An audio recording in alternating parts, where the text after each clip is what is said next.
Shalom Bapak Ibu, selamat beribadah, salam dalam kasih Tuhan Yesus Kristus. Saya percaya kita semua sehat ya, dan tentu kita tetap ada di dalam sukacita Tuhan. Nah, hari ini saudara, lewat ibadah kita, saya kembali menyapa kita dan saya kembali meneguhkan setiap iman kita ya, dan mengingatkan kita tentu lewat COVID-19 ini tentu ada hikmat Tuhan yang Tuhan berikan kepada kita, baik selama berjalan COVID-19 maupun nanti setelah berakhirnya. Nah, saudara pendengar Tuhan, setelah saya renungkan, saya doa sama Tuhan, ya, saya lewat COVID-19 ini saya dapatkan suatu hal yang sangat luar biasa dari Tuhan, bahwa Tuhan mengingatkan kita untuk kita kembali harus sungguh-sungguh menghormati Tuhan. Nah, tema kita hari ini adalah berbicara tentang ya, hormati Tuhan, saudara-saudara Tuhan ya. Mari kita menghormati Tuhan. Kenapa saudara-saudara Tuhan? Kita harus menyadari bahwa setiap peristiwa yang terjadi dari zaman ke zaman di dalam Alkitab itu, ketika itu malapetaka datang, ketika itu hukuman datang, ketika itu penderitaan datang, itu konsekuensi daripada perbuatan-perbuatan yang tidak menyenangkan hati Tuhan. Jadi saya simpulkan dan saya sampaikan kepada kita, artinya kalau ada hal itu dialami oleh anak-anak Tuhan, dialami oleh setiap kita, itu karena ada penyebabnya, sehingga Allah mengizinkan itu terjadi di dalam kehidupan kita. Kita harus mengalaminya, saudara-saudara. Nah, saudara, sebelum terlambat, sebagai anak-anak Tuhan, sebagai orang yang percaya kepada Tuhan, mari kita kembali menghormati Tuhan. Nah, saya akan baca ayat firman Tuhan kepada kita di dalam Kejadian ya. Keluaran pasalnya ke-20 ayatnya yang 1 dan seterusnya, atau nanti saya akan bagi dalam pembacaannya, saudara Tuhan ya.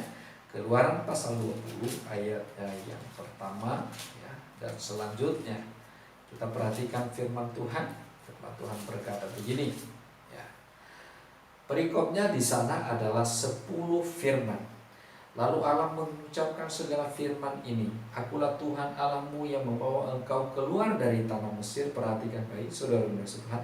Firman Tuhan ini disampaikan kepada bangsa Israel setelah mereka keluar dari tanah Mesir. Nah, saudara-saudara ya. Akulah Tuhan Allahmu yang membawa engkau keluar dari tanah Mesir, dari tempat perbudakan. Saudara-saudara, janganlah ada padamu Allah lain di hadapanku. Janganlah membuat bagimu patung yang menyerupai apapun yang ada di langit dan yang ada di langit di atas, atau yang ada di bumi di bawah, atau yang ada di dalam air di bawah bumi. Janganlah sujud menyembah kepadanya atau beribadah kepadanya, sebab aku Tuhan Allahmu adalah Allah yang cemburu, yang membalaskan kesalahan bapa kepada anak-anaknya, kepada keturunan yang ketiga dan keempat dari orang-orang yang membenci aku. Tetapi aku akan menunjukkan kasih setia kepada beribu-ribu orang, yaitu mereka yang mengasihi aku dan yang berpegang pada perintah-perintahku. Janganlah menyebut nama Tuhan Allahmu dengan sembarangan, sebab Tuhan akan memandang bersalah orang yang menyebut namanya dengan sembarangan. Ingatlah dan kuduskanlah hari Sabat. 6 hari lamanya engkau bekerja dan melakukan segala pekerjaanmu, tetapi hari ke-7 adalah hari Sabat Tuhan Allahmu. Maka janganlah lakukan sesuatu pekerjaan, engkau atau anakmu laki-laki atau anakmu perempuan atau hambamu laki-laki atau hambamu perempuan atau hewanmu atau orang asing yang ada di tempat kediamanmu. Sebab 6 hari lamanya Tuhan menjadikan langit dan bumi, laut dan segala isinya, dan ia berhenti pada hari ke-7. Itulah sebabnya Tuhan memberkati hari Sabat dan menguduskannya. Perhatikan ayat 12.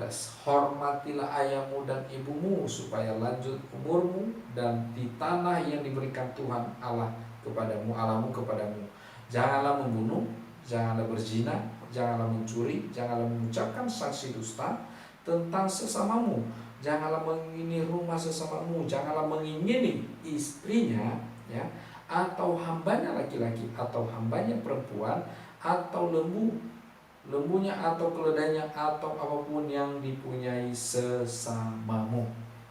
Nah, ini menarik Bapak Ibu ini, Firman Tuhan ini saya sampaikan tadi bahwa disampaikan kepada bangsa Israel lewat Musa, ya, setelah mereka keluar dari tanah Mesir, saudara-saudara.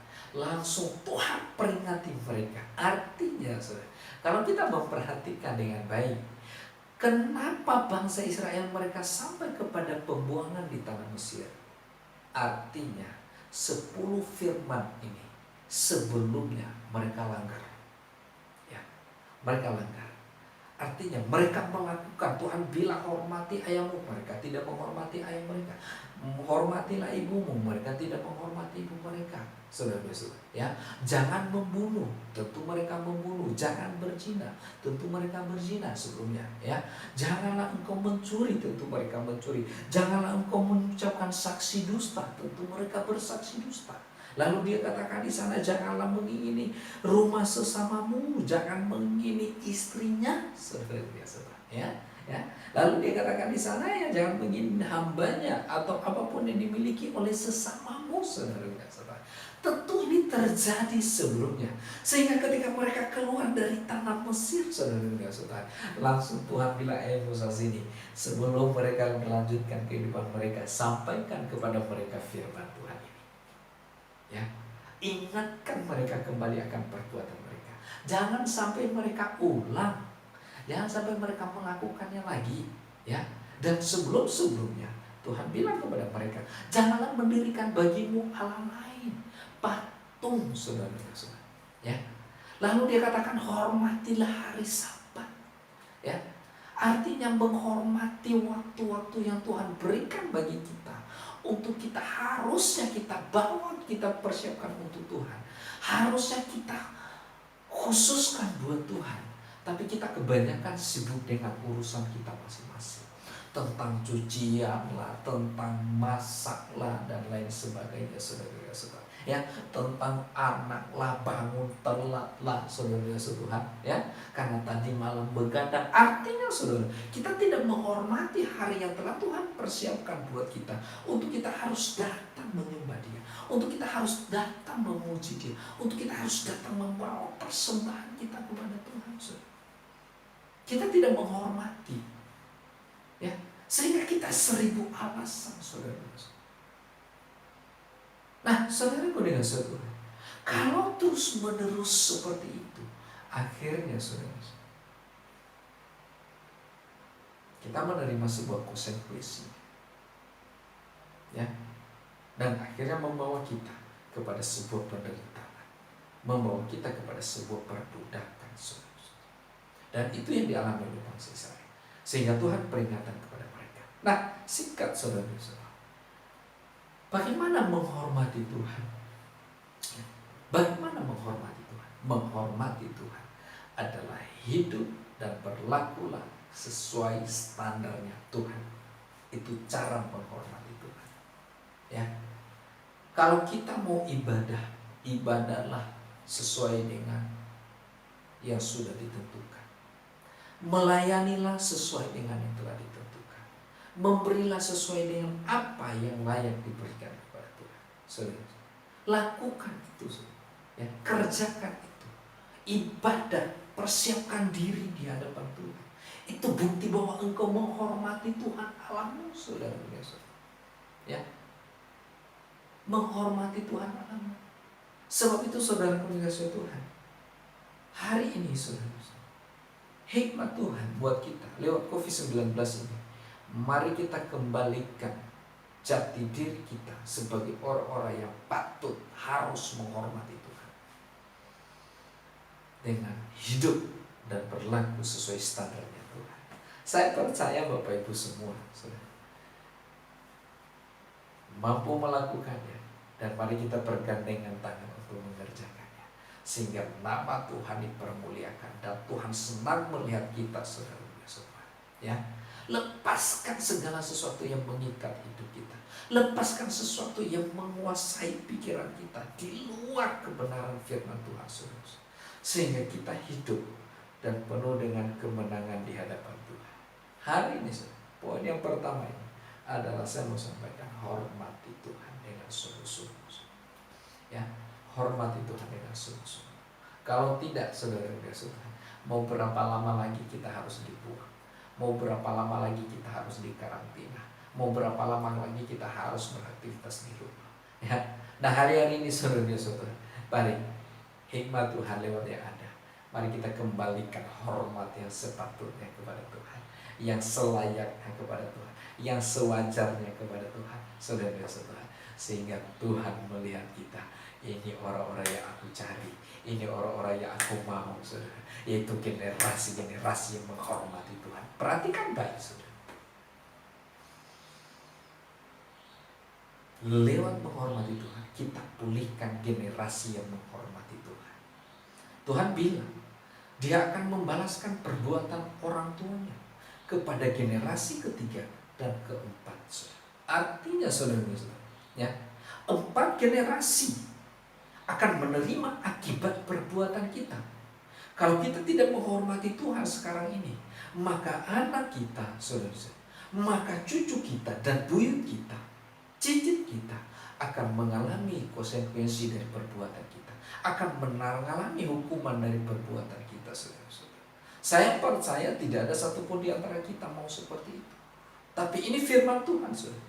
Kalau kita tidak mau seperti itu, mari kita hidup sesuai standarnya Tuhan. Mari kita melayani sesuai dengan standarnya Tuhan. Mari kita kembali beribadah sesuai standarnya Tuhan, saudara-saudara. Nah, sebab itu saudara-saudara, ya, poin yang pertama ini sangat penting sekali, adalah hormati Tuhan dengan sungguh-sungguh. Kembalikan hormat yang layak kepada Tuhan. Amin. Nah, saudara-saudara, hal yang kedua sederhana saya mau sampaikan kepada kita. Hari ini saudara, kita melihat, ya, bahwa apa yang terjadi, saudara, menyadarkan kita untuk kita kembali mendirikan mezbah yang berkenan kepada Tuhan, untuk mendirikan mezbah yang layak kepada Tuhan, saudara-saudara. Kenapa, saudara-saudara? Saudara perhatikan bagaimana respon Nuh ketika air bah terjadi dan mereka keluar dari Batra. Saya tidak perlu cerita tentang Batra yang Tuhan suruh untuk Nuh membuatnya, tapi saya mau sampaikan kepada kita bahwa respon Nuh ketika dia turun dari Batra, dia tidak mencari yang lain, dia tidak mencari kehidupannya dulu, dia tidak mencari nafkah, dia tidak mencari kebunnya masih ada atau tidak, saudara, masih ada yang bisa diselamatkan atau tidak, saudara. Tapi dia lakukan hal yang pertama, dia datang bersama dengan istri dan anaknya untuk mendirikan mezbah buat Tuhan. Amin. Ya. Nah, kita lihat sebelumnya di dalam Kejadian pasalnya yang ke-8. Kejadian pasal 8 ayatnya 18, 19, 20 dan sampai yang ke-22. Saya akan bacakan kepada kita. Lalu keluar Nuh bersama-sama dengan anak-anaknya dan istrinya dan istri anak-anaknya, segala binatang liar, segala binatang melata dan segala burung, semuanya yang bergerak di bumi masing-masing menurut jenisnya, keluarlah juga dari Batra itu. Ayat 20. Lalu Nuh mendirikan mezbah bagi Tuhan dari segala binatang yang tidak haram dan dari segala burung yang tidak haram. Diambilnyalah beberapa ekor lalu dipersembahkan korban bakaran di atas mezbah itu. Perhatikan ayat 21. Ketika Tuhan mencium persembahan yang harum itu, ya, berfirmanlah Tuhan dalam hatinya, aku tidak akan mengutuk bumi ini lagi karena manusia, sekalipun yang ditimbulkan hatinya adalah jahat dari sejak kecilnya, dan aku tak akan membinasakan lagi segala yang hidup seperti yang telah kulakukan ini, atau yang telah kulakukan selama bumi masih ada. Tak akan berhenti-henti musim menabur dan menuai, musim menuai, dingin dan panas, kemarau dan hujan, siang dan malam. Perhatikan baik. Kenapa saya sampaikan bahwa hikmat Tuhan lewat wabah, lewat musibah ini, dan lewat COVID-19 ini, saudara-saudara. Saya sampaikan kepada kita bahwa tentu segala sesuatu, kalau kita lihat di dalam Alkitab, apa yang dialami oleh bangsa Israel, saudara-saudara, Apa yang dialami oleh para anak-anak Tuhan yang mau diutus oleh Tuhan, tetapi mereka menghindar dari panggilan Tuhan, yang tadinya mereka jadi saudara-saudara jahat di hadapan Tuhan, semuanya dilatar belakangi dengan perbuatan yang tidak menyenangkan Tuhan. Akhirnya mereka menerima konsekuensi dari perbuatan itu. Mereka menerima akibat dari perbuatan itu. Dan kita melihat saudara-saudara, ya, yang di dalam kejadian ini, kisah Nuh di sini, ya, kita melihat kenapa Tuhan menghukum bumi. Karena pada waktu itu di dalam ayat-ayat sebelumnya, orang-orang yang bersih hatinya, orang-orang yang mengasihi Tuhan, orang-orang yang benar, hanya Nuh dan keluarganya, sehingga mereka diselamatkan, saudara-saudara. Yang lainnya itu tidak ada, saudara-saudara. Ya, artinya kalau hanya Nuh pada waktu itu yang layak untuk diselamatkan, berarti hanya Nuh yang punya mezbah yang berkenan di mata Tuhan. Keluarga lainnya bagaimana? Tentu tidak. Buktinya mereka tidak diselamatkan. Mereka dihukum dan dibinasakan. Nah, akhirnya kita melihat ketika Nuh turun dari bahtera bersama dengan istri dan bersama dengan anak-anak dan istri anak-anaknya, saudara-saudara. Ketika mereka keluar, tidak banyak kata, dia mendirikan mezbah buat Tuhan. Ya, dia mendirikan mezbah buat Tuhan, saudara. Lalu habis itu, saudara, ketika dia mendirikan mezbah, dia memilih dari binatang itu, saudara, yang tidak haram, dan dia memilih dari burung itu yang tidak haram. Dia persembahkan kepada Tuhan. Artinya, saudara, ya, kalau Tuhan menghukum bumi dengan air bah di zamannya Nuh, maka saya percaya pada waktu itu, artinya tidak ada tempat mezbah yang layak lagi di hadapan Tuhan, saudara. Ya. Dan di hari-hari ini, saudara, mungkin kita punya tempat yang bagus, itu tidak salah. Kita bersyukur kalau kita punya tempat yang bagus. Kita berterima kasih kalau ada gereja-gereja yang bagus di dunia, di Indonesia dan seluruh dunia. Tetapi yang menjadi pertanyaan, saudara, itu akan menjadi mezbah yang layak atau tidak? Menjadi persembahan yang layak atau tidak yang dipersembahkan kepada Tuhan, saudara? Itu yang menjadi pertanyaan, Bapak Ibu. Ya, itu yang menjadi pertanyaan.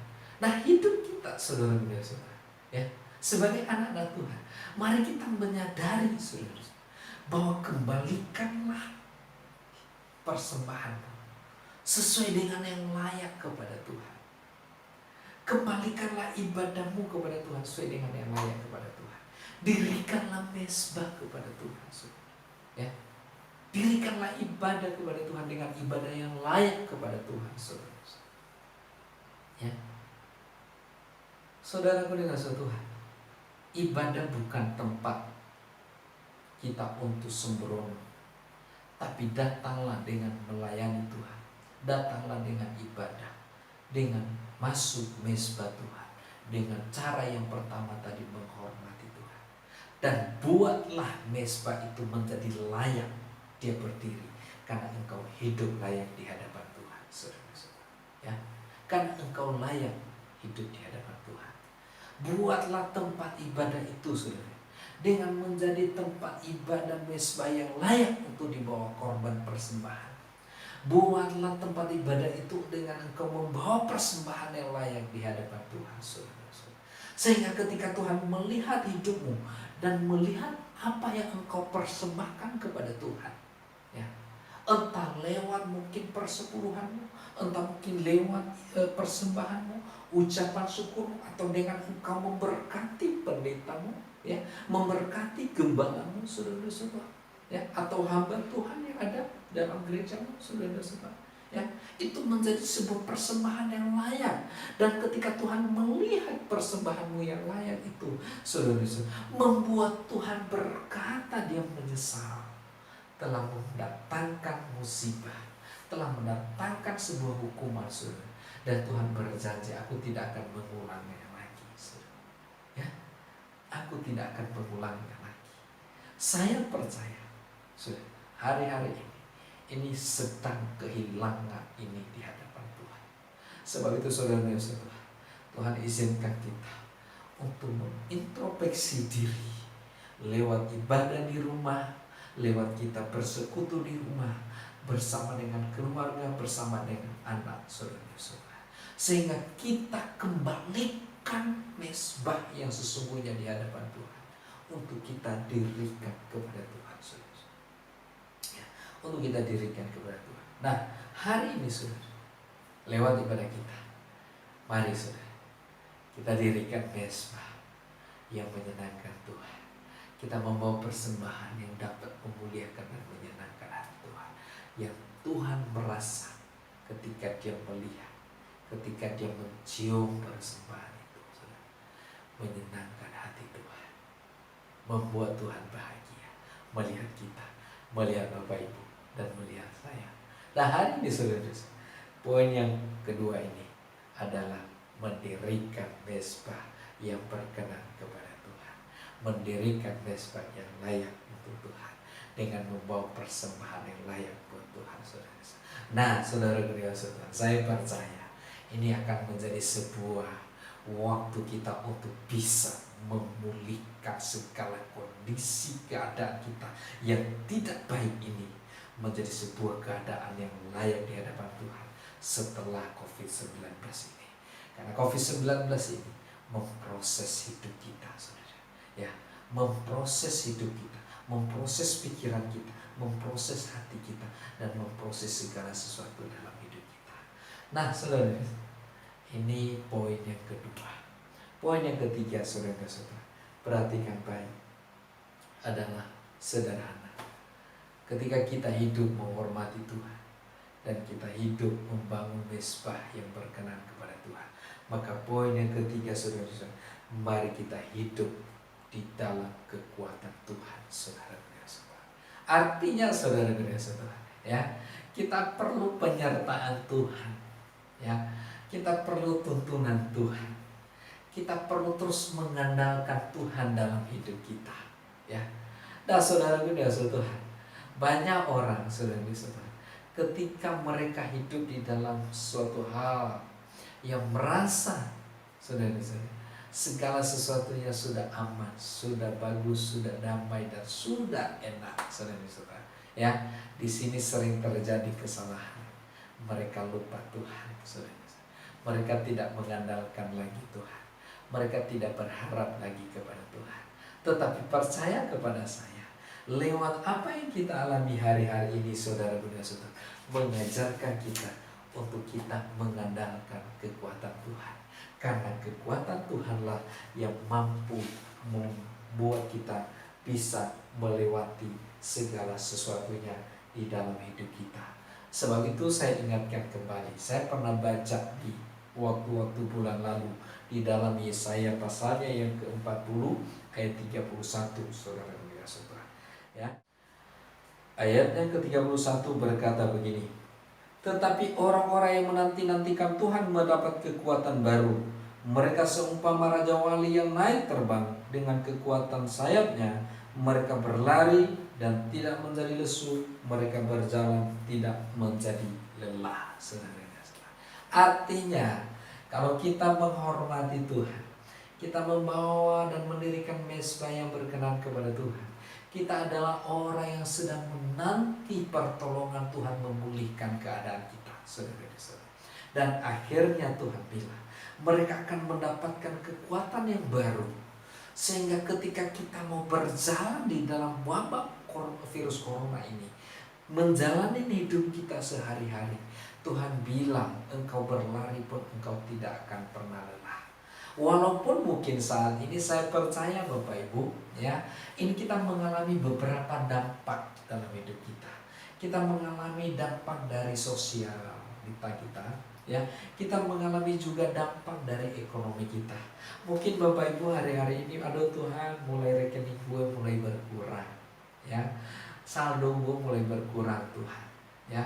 Atau mungkin ada, Tuhan, usaha gue ini sudah tidak bisa berjalan maksimal. Bisnis gue sudah tidak bisa berjalan dengan maksimal. Bahkan mungkin ada di antara Bapak Ibu, aduh perusahaan gue sudah mulai redup, ya. Bahkan mungkin akan tutup. Bahkan mungkin sudah ada perusahaan yang sudah tutup karena COVID-19, mungkin begitu, saudara, ya. Tapi percaya kepada saya saudara-saudara, orang-orang yang hidup di dalam kekuatan Tuhan saudara-saudara, ya, maka itu tidak mempengaruhi rasa hormat kita kepada Tuhan. Maka itu tidak mempengaruhi, ya, cara ibadah kita yang menyenangkan Tuhan. Maka itu tidak mempengaruhi mezbah kita yang berkenan di hadapan Tuhan, saudara. Ya, karena saya percaya saudara mulia Tuhan, ya, apa yang sekarang hilang buat Bapak Ibu, apa yang sekarang berkurang buat Bapak Ibu saudara mulia, saya percaya saudara, firman Tuhan berkata begini, bahwa apa yang tidak pernah dilihat oleh mata, tidak pernah didengar oleh telinga, tidak pernah timbul di dalam hati kita, setelah COVID-19 ini saudara, Tuhan akan kerjakan dalam hidup. Tuhan akan kerjakan dalam hidup kita. Karena saya percaya banyak di antara kita saudara, setelah COVID-19 ini Tuhan, apa yang harus aku lakukan? Apa yang harus aku kerjakan? Ya, strategi apa yang harus aku bangun di dalam perusahaanku? Strategi apa yang harus aku bangun di dalam usahaku? Di dalam pendidikan anakku, di dalam pekerjaanku saudara. Ya. Tetapi kalau kau yang menghormati Tuhan, percaya firman Tuhan di dalam 1 Korintus ayat 2, pasal 2 ayat 9 itu akan terjadi di dalam apa yang tidak pernah dilihat oleh mata, apa yang tidak pernah didengar oleh telinga, apa yang tidak pernah timbul di dalam hati, apa yang tidak pernah, ya, engkau minta pun Tuhan sediakan di dalam.